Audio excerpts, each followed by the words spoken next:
Hello, my friends. So my name is Jackie. Welcome to my channel. And today we have a new kind of video for you. I am reading I've been given a arc, and I am doing this for Miss Emily Shore. So we will be we'll be reading Hunted by the Headless Horseman. Now, this is the number 5 book in her series. It is available on Amazon, so I'll have the link down below. You should definitely check it out.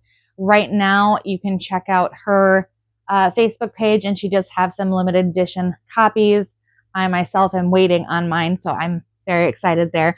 And so we're going to go ahead and get into this. I will not have a physical book for you because special editions aren't out yet, but hoping to give you the best that I can. So anyways, happy reading, and I will see you guys soon.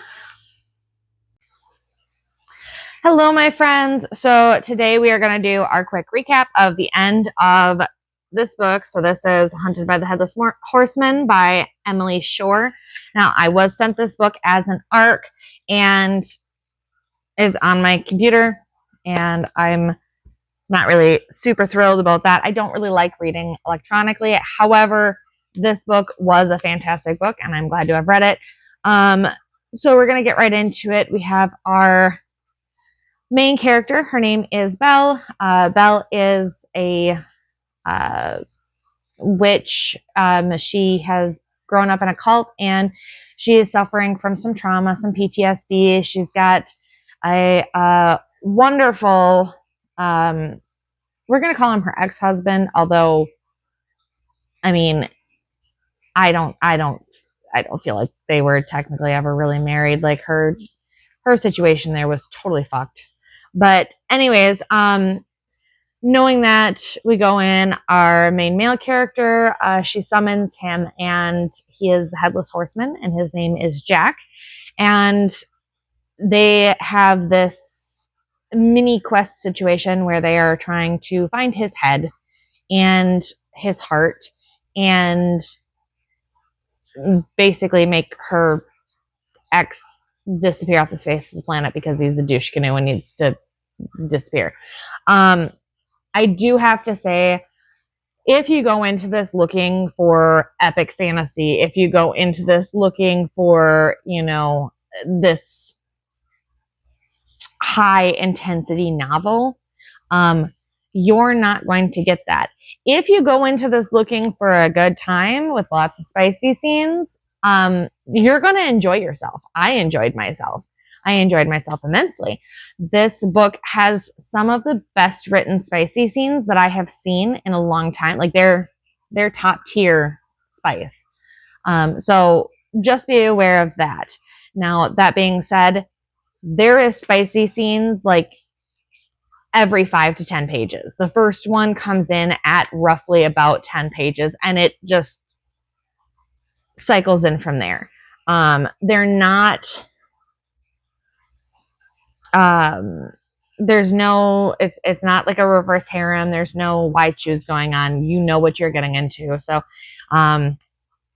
that's on there. And it goes and talks. I mean, it feels like there should be some other like monstery element to it, but there's really not that much monstery. I mean, the Headless Horseman is still a man. He just doesn't have a head. So it doesn't have that like paranormal vibe to it. Like you're not like, it's not like there's a ghost or, a werewolf or anything like that. There's no craziness there.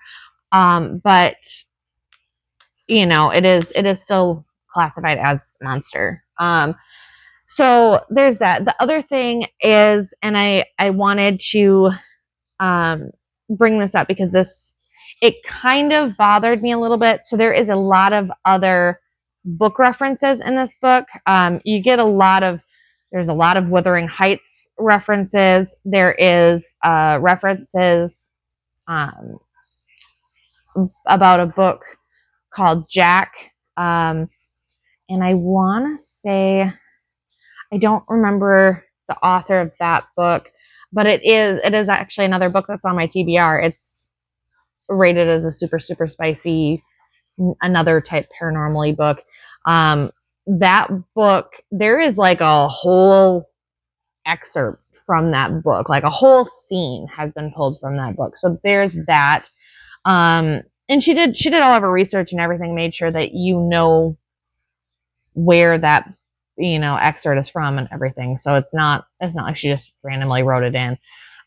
There is a lot of quotes and comments about The Handmaid's Tale, which does play into her cult living situation. But I think it was just a little overdone for my taste. And there was some references to her own books also. So Emily Shore kind of adds in her own vibe. And that's totally kosher. It's not necessarily, like I said, it's not for me, but whatever she wants to do, it's her book. So there's that. Overall, I did really enjoy. There was some pop culture references. We get some Doctor Who situation in there. I love that. I love the fact that they mentioned several of the doctors. That was fantastic to me because I am a giant nerd. I know it's usually you get, like book nerd or video game nerd or movie nerd, and I'm a whole lot of all three. So I was really excited to see that in there, but that part was not overdone. It was one short little comment versus some of the other book comments were like excessive to me.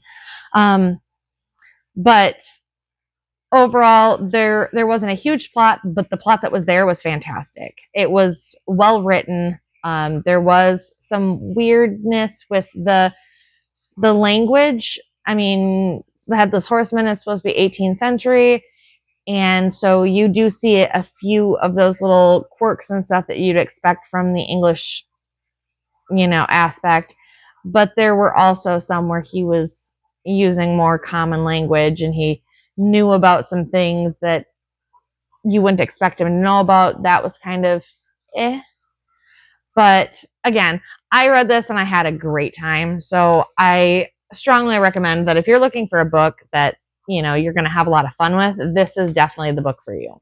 On that note, I will be purchasing one of her other books. It's actually one of the books that was mentioned in this book. So, and that's Kidnapped by the Krampus. It sounded interesting, so I thought I'd give that a go. So that's actually on my Amazon wish list for this holiday season.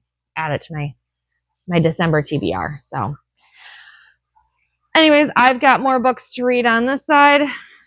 And so I've got quite a few chapters to get into today. So I hope you guys had a great time. If you have any questions, comments, concerns, make sure that you write them in the comments down below.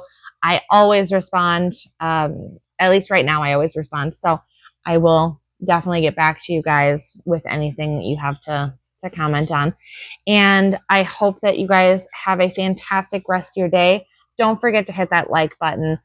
Don't forget to hit the subscribe button. I can't tell you how excited it makes me whenever I see that I have a new subscriber. It thrills me. I'm so glad that you guys are here to join me on this journey. And I hope you have a fun time also. So we'll see you in the next one though. Bye guys.